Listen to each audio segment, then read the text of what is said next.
গাজীপুরের কালীগঞ্জে 10 বছরের এক মাদ্রাসা শিক্ষার্থীকে বস্তায় ভরে রাখার মর্মান্তিক ও অমানবিক এক ঘটনার অভিযোগ উঠেছে। ঘটনা জানাজানি হওয়ার ভয়ে মাদ্রাসার গেট তালাবদ্ধ করে রাখা হয় ঘন্টার পর ঘন্টা। ভুক্তভোগী আবু বকর সিদ্দিকী স্থানীয় ফুলদি নূরে মদিনা হাফিজিয়া মাদ্রাসা ও এতিমখানার শিক্ষার্থী।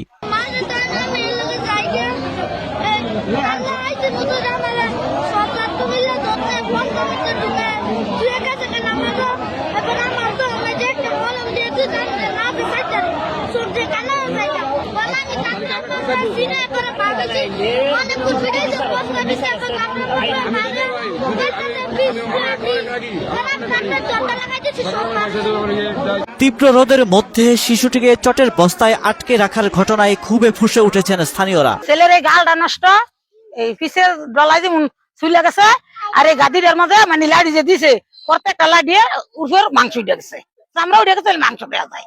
প্রশাসনের ঊর্ধ্বতনমূলক কর্মকর্তা যাদের দৃষ্টি আকর্ষণ করে বলতেছি, তারা যেন এটার একটা সুব্যবস্থা করে, সুন্দর সুস্থ পরিবেশ যেন আর কোনো হুজুররা বা আর কোনো প্রতিষ্ঠানের শিক্ষকরা যেন এই শিশু নির্যাতন করার সুযোগ সুবিধা না পায়।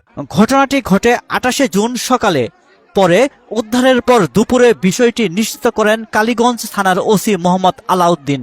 অভিযুক্ত হাফেজ মাওলানা মুফতি জাকারিয়া একই উপজেলার মুক্তারপুর ইউনিয়নের সাউরাইদ এলাকার বাসিন্দা এবং মাদ্রাসার প্রধান শিক্ষক। আপনি কি জানেন না এরকম দুষ্টুমি করে না মানুষ? আমি বলছি মানে আপনি কি জানেন না বাচ্চার কথা? ভাই একটা কথা বলি, মুখ সহ না তো। আচ্ছা একটা কথা বলেন, আমি বলি আপনার বিরুদ্ধে মানে বাচ্চা যে অভিযোগ দিচ্ছে সেটা হচ্ছে আপনি তাকে চোখের মধ্যে মলম দিয়া তাকে আপনি বস্তার ভিতরে ঢুকাইছেন, ঠিক আছে, এবং বলছেন বিষের বোতলে তারে খাওয়াই হন মেরে ফেলবো। এটা এই বাচ্চার নিজের মুখে সে জবানবন্দি দিচ্ছে, আমি বলি সাক্ষী দিতে পারে।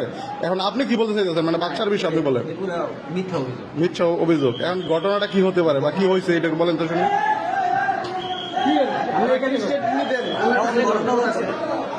আব্বা 2 দিন আগে মারছে, আচ্ছা, আমি শুধু 2টা বা 3টা শাসনের জন্য দিছি, আর জোরেও দেয়নি। আচ্ছা, আর জোরেও দেয়নি, তোর আব্বা আরে মারছে, ঠিক আছে, কিন্তু আপনার বস্তায় বললেন কেন? বস্তায় দুষ্টামি করছে, এতটুকু না দুষ্টামি মানে কে বসছে বস্তায়? বসছে কে বস্তায়? কে বসছে?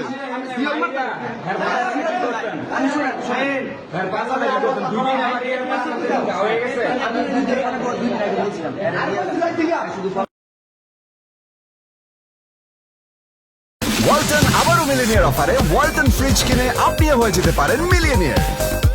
মিলিনিয়ার ছড়াছড়ি দেশ জুড়ে, এটা শুধু ওয়ালটনই পারে।